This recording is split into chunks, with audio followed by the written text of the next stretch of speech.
I would start talking with the taxi driver, and I'd, you know, what are you doing? And I'd say, you know, we're building this TV network. No government funding, no corporate funding, no advertising. And the taxi driver would say, oh, you mean the real news?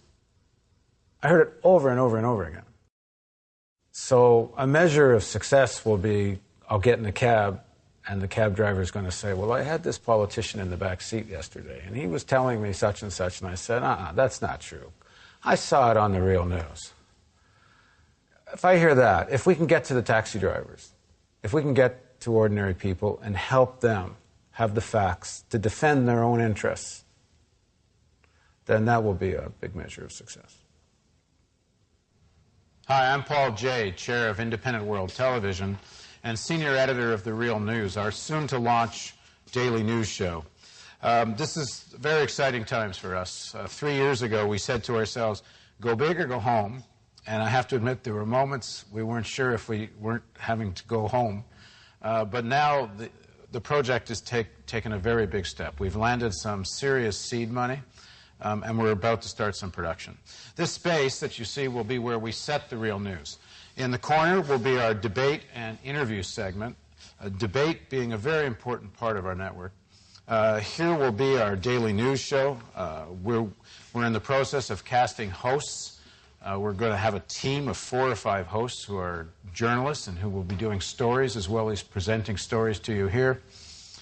All of this became possible because people like you became members. And so this is an unabashed pitch for more membership money. The whole point of our network is that we're about the future. We're about solutions. We're about looking for ways to... it's not enough to do news that at the end of it, Pete, you want to blow your brains out. You know, there's no point to watching news if it isn't about how you can engage in the world to make it better.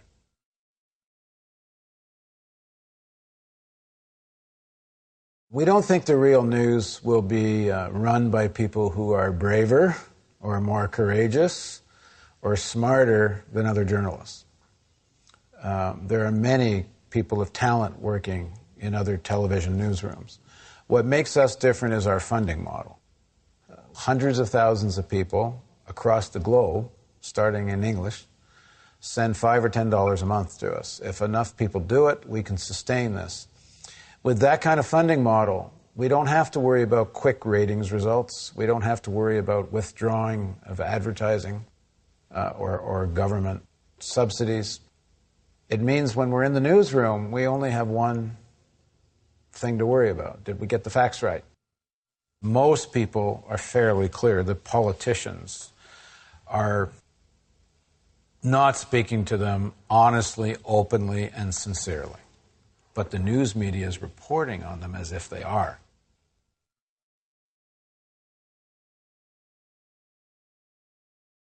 We need television news that can stand up under the most furious assault. Whether that assault is the drumbeats of war or partisan political pressure.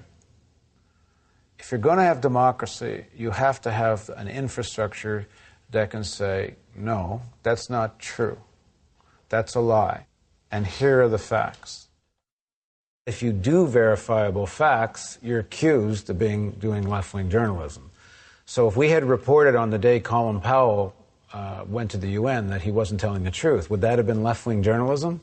Well, it would have been said so, but it would have been real journalism. When Sy Hersh broke Abu Ghraib, is that left-wing journalism? No, it's journalism. It seems too complicated. And part of the problem is the way news is done is every event seems isolated. Like that happens, then this happens, and this happens. There's no pattern. The problem is people can't see the patterns. Well, that's our job. That's what historical context is. People have to start to see the patterns. But if you feel that you can't, then you feel detached. So it's called apathy. But what is the apathy? Are you apathetic about your own interest? If in 100 years people are going to look back and say, what did the real news do? What do I hope they'll say? Is that we inspired people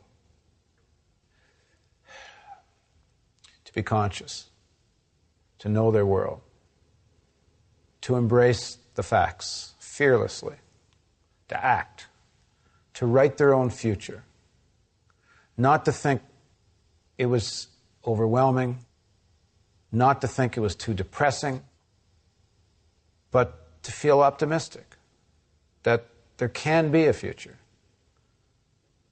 So, yeah, I hope we make people hopeful, but not naively, not through rose-colored glasses.